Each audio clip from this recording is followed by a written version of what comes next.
it's Kris. And I'm Wyatt Elliott from Notebook Entertainment. And this is the Horrorland News.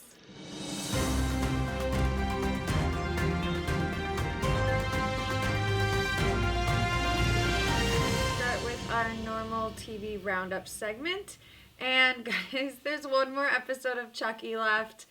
And there has to be a season 2 because I don't know how they're going to wrap all this up in one more episode. I don't know either. And the other thing is I don't want it to end. Right. You know, like I miss suddenly with shows like this, I'm like, I miss the 24 episodes a season. Right. You know, format. But I don't know. From everything I've been reading, it's a huge hit for them. The biggest hit I think they've ever had for sci-fi. It's one of the most fun watches I think we've had in a long time. Like, every week we're so excited to watch it.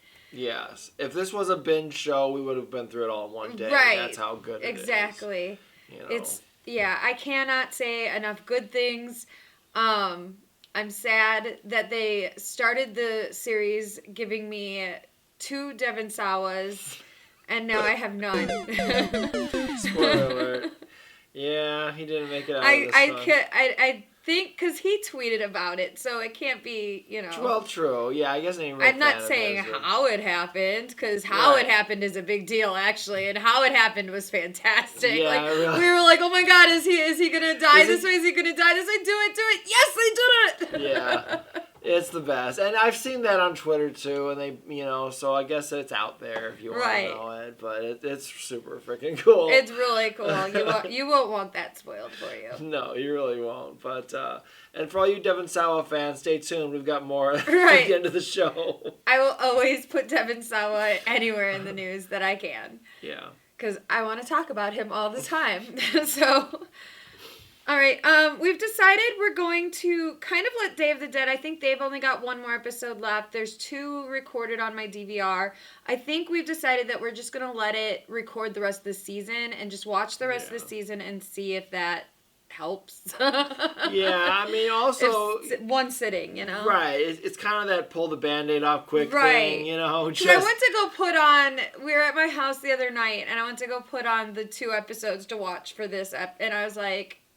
You know, I think there's only one more, and I really don't, like, it feels like a chore to watch it. It really does. But then, like we said last time, when we had a few in a row to watch, once you have them that way, it's almost like, okay, there's another one, well, let's keep going. Like, once you're into it, into it, whether that's good or bad. It's kind of like a job you don't want to go to. Like, once you're there, you can have fun, and it can be a good day, and you just forget about it. With your coworkers. Exactly. Yeah. But it's getting off the couch and going in the car and, you know, getting there. And that's the problem. Exactly. And notice he compared it to going to work and not a party. Because this show is work. It's a lot of work.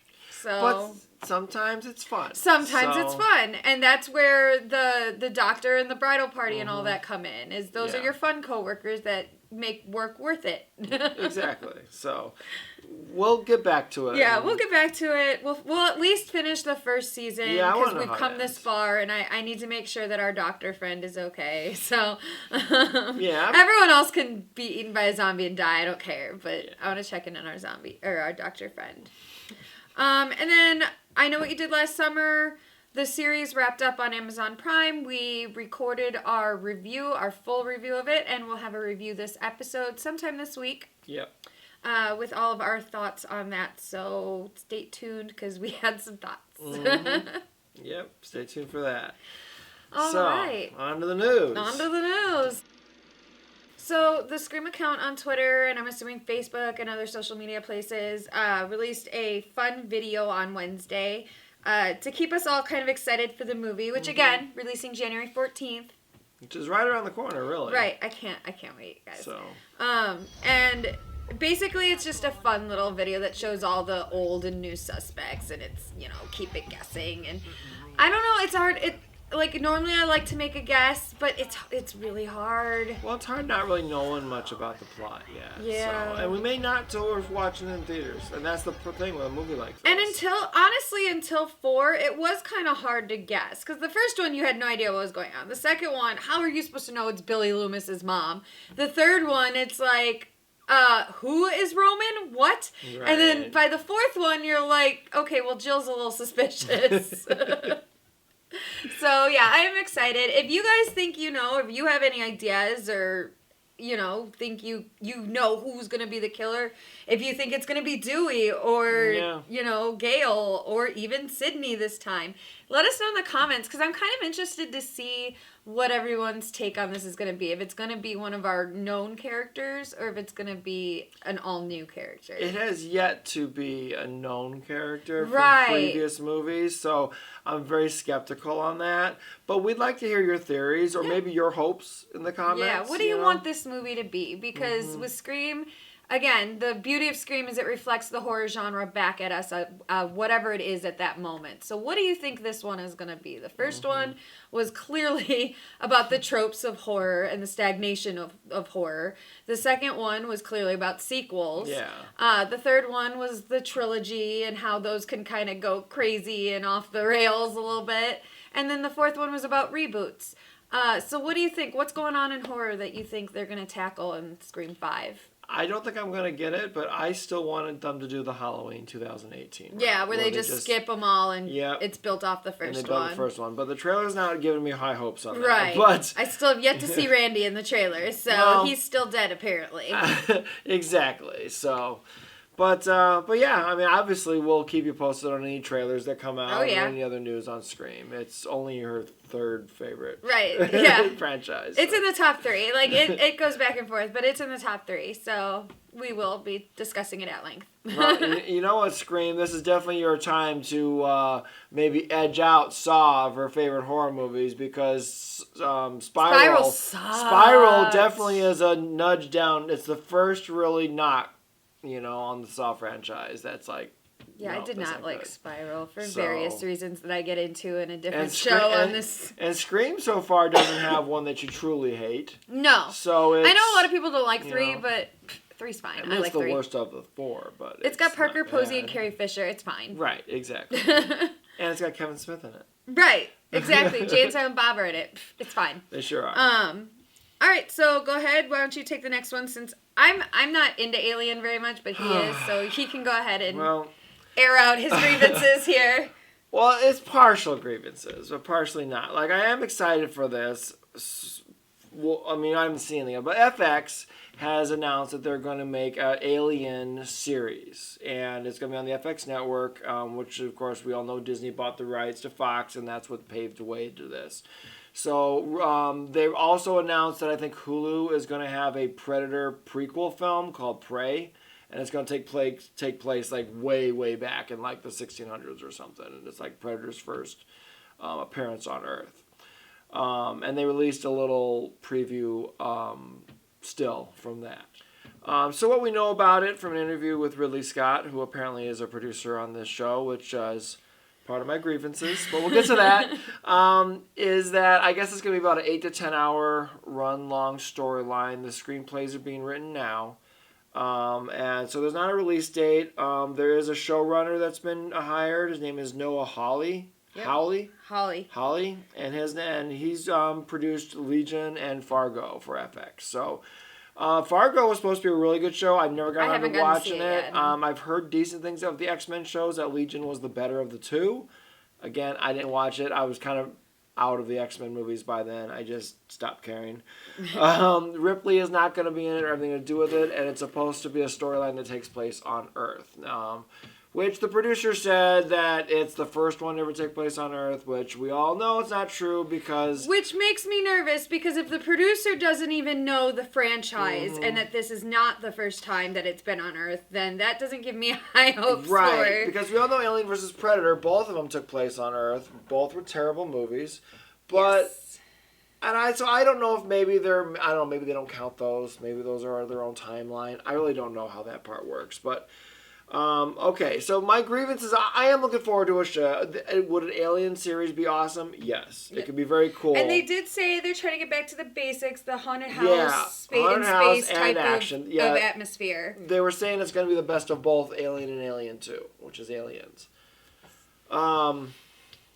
Here's the thing. So they've had opportunities to fix this franchise for like 10 years, and they've chosen not to do it because they keep given the property back to Ridley Scott. Now, Ridley Scott directed the original Alien, and everybody loves that. Ridley Scott hasn't made a good movie in probably 20 years. Maybe that's an unpopular opinion, but this is how I really feel about it. Is look at the last 5 to 10 years of his career. He's given us, this year alone, House of Gucci, stinker. Which sucks because I really wanted to see that, but everybody's saying it's so bad. We all did. He's given us the last 2 Alien movies, Prometheus and Alien Covenant, which were just awful. Everyone said Prometheus was a terrible timeline, a terrible story. I was one of them. What'd they do? They decided to follow it up with another one. You know, why are they... And The Last Duel is so bad that nobody wants to go see this movie, and yet he's complaining. I know, saying, he's blaming on millennials. It's all you guys. You guys don't understand art anymore. Okay, look, I think... He's not a millennial, and he's not going to go see it. No, I think it looks boring. I think they made Ben Affleck and Matt Damon look absolutely horrible in the movie. Ugly as... Like, how do you make those 2 men look ugly? And they did a damn good job of it. It just looks boring. It doesn't... You know, and like she says, the storyline is something we can just read in the newspaper. Yeah, I could turn on the TV. Like, just last week, some guy admitted to raping 4 teenage girls, and they gave him probation because they didn't want to ruin his life or whatever. It's like, if I want to see a rape story, I can just turn on the news. I don't need to go to the theater and be bummed out when I can just be bummed out in real life. So my point is I think he's really past his prime. Like, I want anybody out there, and you can leave me in the comments, you can disagree with me, because I know this is an unpopular opinion, but what last Ridley Scott movie that he directed, and make sure you know it's his movie, it's not his brother, and not Tony Scott, Ridley Scott, that you actually enjoyed, that you didn't complain about? Because the Alien movies, they had an opportunity to have the guy that does District 9, he had art concepts, he was going to ignore Alien 3 and 4, and pick up with Alien 3 with Ridley in it and save all the stuff. And the art concept looks really cool. But the minute Ridley Scott said, no, that's my franchise, I want to still do it, Fox just gave it to him. So now that Disney's in charge of it, I was really hoping they would just say, nope, you failed at the last 2, we're taking over from here. He failed at more than the last 2. Well, the last 2 Aliens, because he hasn't directed Aliens since the first one. Right. He had nothing to do with it. What I'm saying is, like, he's not a box office... He doesn't bring in people anymore. No. Like, you don't go to see a Ridley Scott picture anymore. Yeah, I think... He's lost that name recognition. Gladiator, which wasn't even that great a movie, but Gladiator was the last probably really big hurrah that he had. Thelma and Louise. That was before that. I know, Oh. but that's the last time I can remember liking a Ridley Scott movie. Well, that might be true. I don't know. Honestly, I don't know. I don't think he's that good of a director. I think he's old. I think he's past his prime. I think he should be making little films like Clint Eastwood does and stuff. I don't think he should be doing this. I don't think he understands the property anymore, and I don't think he understands what the fans want. Right. So I'm interested in giving the series a chance. He's not the showrunner. Right, we're going to watch it. He's not the director. He's just a producer, so maybe in name only he'll be fine. Maybe. So... Unless it's like Lucas with, putting his hands all over everything. Yeah, and that's the thing. I don't know how much control he's going to have over it. I really don't. But I was not a fan of the last 2. The Alien Covenant was agonizing to get through. And they just keep making his characters just make dumb decisions. They take their space helmets off and then, this alien's fine. It didn't kill me immediately. So dumb. And then just... All right, so this has been Wyatt's Soapbox. Right. This was Wyatt's edition of Thanks We Hate It. Yeah. Sometimes I want to join her on that show and be like, I have some things to say. All right, well, other than that, it's been a slow news week, so because of, holidays and all that stuff. So we're going to go ahead and get into our indie film spotlight. My advice to young filmmakers, make a movie every week. Make films, no matter what anybody says, and you'll be a filmmaker. I initially started out, I went looking for independent films, based on Thanksgiving, so that way we could have a theme for this episode. But I couldn't find any good ones. I sat there on YouTube for like 3 hours watching, I don't even know how many short films, and I couldn't find one that I could in good conscience recommend. But Devin Sawa to the rescue. Yeah. So we decided it's higher end in the low budget indie film, but it is still It's definitely an indie film. Yeah. It's definitely an indie film. So we watched Black Friday, and I loved it. And then I saw this trailer. I told her, I was like, I want to see this movie because I've always written stuff. And I worked a long time in retail, and thankfully I don't anymore. But and so I'm always interested in movies that take place in retail, and most of the time they disappoint me because they are clearly not written by people who work in the industry. This is the different This one, I will say, is clearly written by somebody who's burnt out with the industry. All of the characters, even though they were amped up to be over the top, you still recognize, you're like, I've worked with that person, I've worked with that person. Like, you have your goody two shoes suck up. Yep. You have your boss who doesn't ever get involved in customer things and hides out in the office all the time. The brown noser. You have the brown noser. The slacker who thinks he's so cool. Yeah. But Devin Sawa is cool, so it's good casting. And there's always, I mean,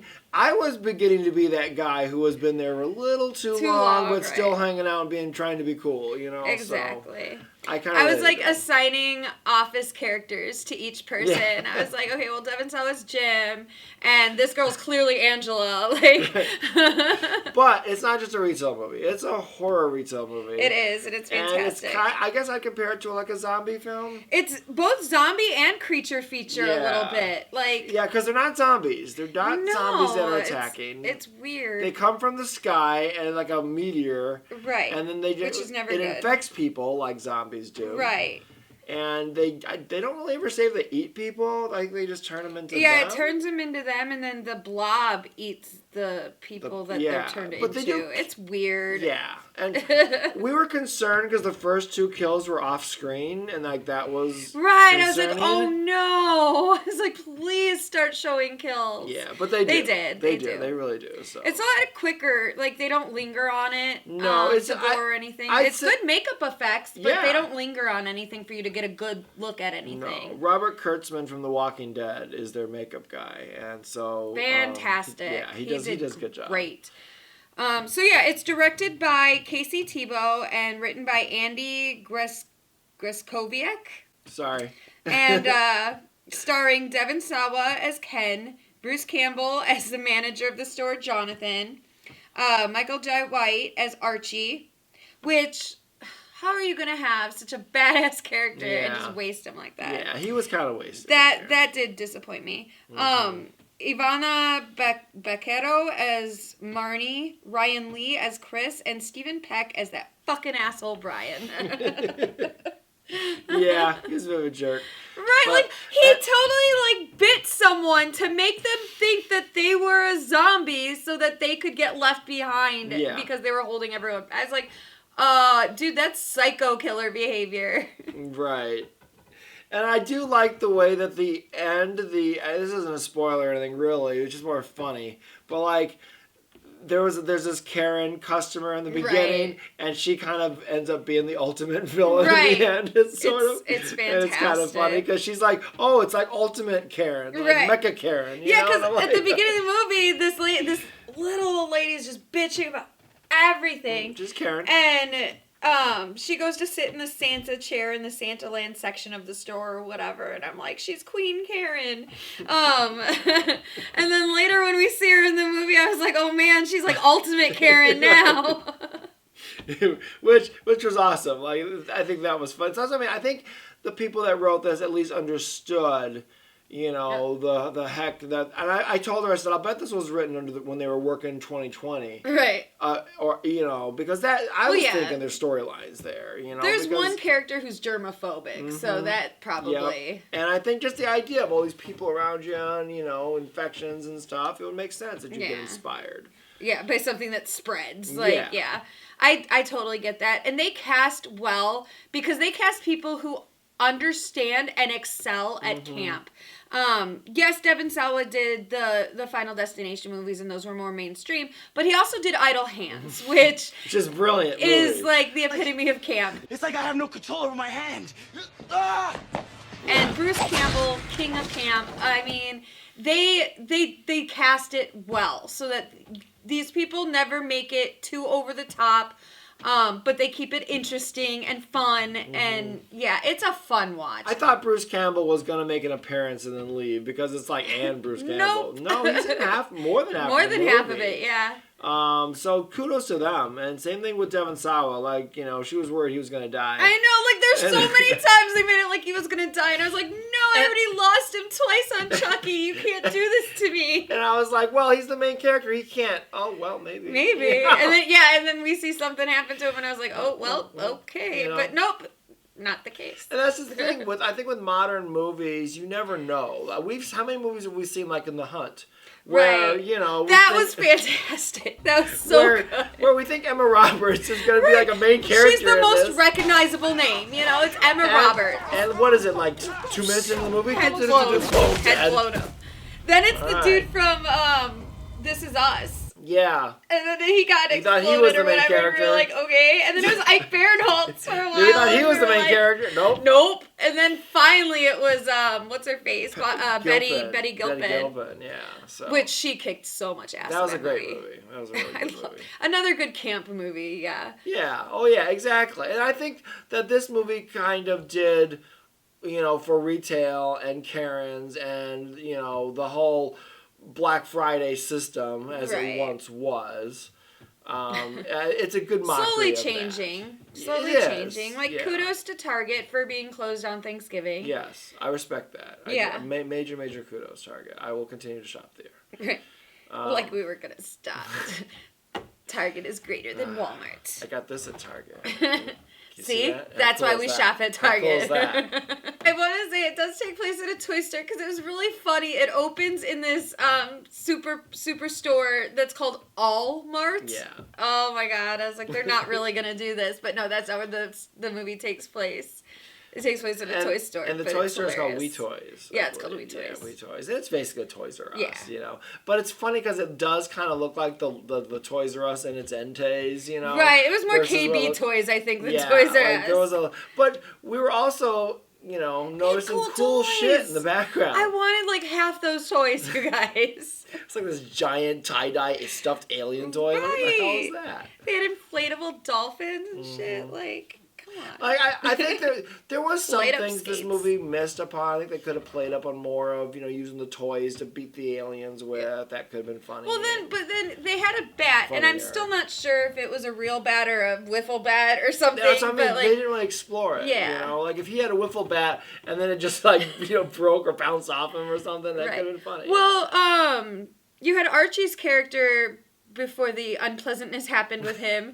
He was grabbing tools. He had like a whole utility belt on him that he made. He's freaking Michael Jai White, man. He's a badass. He's Spawn, you know. Such a badass and so wasted.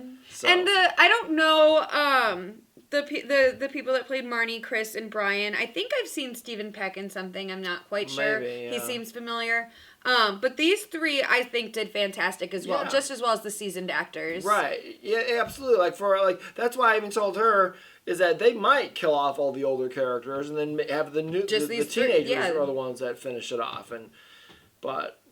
But it would have been unfortunate because Devon Sawa's like a single dad and everything. Right. And it's like he's got two kids. Right. Like it starts off with him having to drop his kids off to his mom's because he has to work. Right. And the kids are complaining that he has to work and how lame it was that they had to have Thanksgiving breakfast with him and they don't want to go to mom's because they don't like her new guy or whatever. And I do like how he kind of says to him like, well, some people are heroes that have to work on Thanksgiving, you know, and he compares himself to a firefighter. And I'm like, he works in retail. Yeah. And then it was even funnier because the little girl was sad and he's like, hey, I don't remember the mom's boyfriend, but let's call him Clark. They're like, hey, Clark doesn't work on Thanksgiving, so make with that. Because he had just got done telling her people who work on Thanksgiving are heroes. Yep. So I thought that was a nice little sly attack against mom's new guy.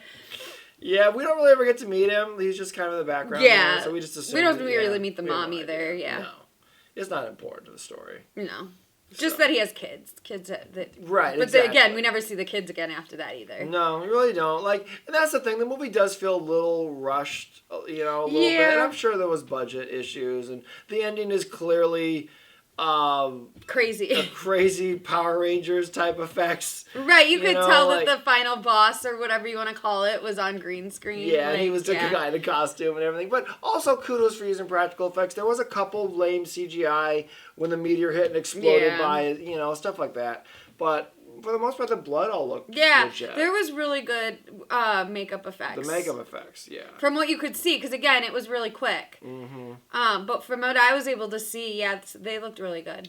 But yeah, like the parts that I would say are the weakest is probably the screenplay. I think that they would have made a little tighter. Dialogue. Some of the characters' deaths could have been more impactful and such like that. It just felt a little more like by the numbers. Like, let's just get there, and then go. Yeah, that's my only problem. It does feel rushed. Like, it's one of those movies, like, it's only 90 minutes. Like, because when you're in it, you're like, I could keep watching this. Like, because you're having a good time. Yeah. So I wish, like, movies like The Empty Man that took 2.5 hours to accomplish nothing, like, give you that runtime to movies like this that maybe they're not the best movies, but they're so much fun. But you know what, though? Here's the double-sided sword to that, is when you're clicking through movies to watch and you see one called Black Friday and you're hesitant on watching it, being 90 minutes is going to have you say, click on that yes, way more than 2.5 hours. You don't know me. You don't All know. I have to see is Devon Sawa. I'm clicking on it. I don't care if it's 10 hours. I mean, a movie about Black Friday, Friday, I would do the same thing. That's what grabbed my attention to this movie in the first Exactly. place. I don't think runtime, I mean, unless you're a really busy person, I don't think runtime will put people off of things. It didn't put you off of The Empty Man twice. Just to be clear, like, he took twice he decided to take 2.5 hours out of his life to watch Empty Man. Once for himself, and then he forced it upon me because I did not do that to myself. I would not have made that choice at all. I can't even put into words. She's so bitter about it. I can't even put into words how much I hate this movie. Like, I hate it. I hate it so much. What else would you have done with that 2.5 hours? Like, literally anything. I would have I've laid on the carpet and let my dog lick my face for 2.5 hours, and I would have been a better person for it. Like, I don't ever watch that movie. But Black Friday should have been 2.5 hours, because I would have watched all of it. It was a fun time. No, I agree with that. I know how they think, and they think that people, so who knows? There might be a director's cut out later of this movie or something. Yes. Because it does feel like it's in editing that maybe a lot of the changes were made. There's a director, Casey Tebow. We need the Tebow cut. We need the Tebow cut now. And I mean, looking on Amazon, it's got like a 3.5-star rating, so people are enjoying it. You know, so and B movies, it's hard for B movies to get 5 stars anyway. But exactly, yeah, and I do like it. I'm nitpicking here to say the problems because I understand. We want to be honest, but still, it is nitpicking because we enjoyed watching it. I did enjoy it. I did enjoy it. I think you'll enjoy it. I strongly suggest watching it. Yeah, if you're a fan of Bruce Campbell or Devon Sawa, or you work in retail, or you just like B camping movies, you're gonna love this. Yeah, I think so. And honestly, I think even if you haven't worked retail for 10 or 20 years, it never changed. Leaves you. The PTSD is real. You're gonna remember this. So I say give it a watch. Right now, again, you can rent it on Amazon. Yeah, it was only like $6.99, I think. And I'm sure it's everywhere to rent. Yeah, I think I saw it on like Voodoo and a couple of places. So, and I'm sure it'll be on Shudder probably later or something. But do give it a watch. I strongly recommend it. I mean, my opinion is give this movie a watch now, so maybe they'll make a sequel to it later, because there's definitely potential here. Because it's wide open. They leave it kind of open-ended. And they could just make it continue on to the next one. So. All right. All right, so that's the news. That's our show today, guys. We hope you had a great Thanksgiving and continue to have a good holiday weekend. Yep. Don't forget to like and subscribe this video to get other episodes of Horrorland News and all of our other content on Notebook TV. That's right. If you ring that bell, you'll get notified every time we post a new video. So thanks for watching, guys, and we appreciate it very much. We do love horror here. Yep. Have a good night and good fight. Bye. Magical time. Got your doorbusters right here, motherfucker.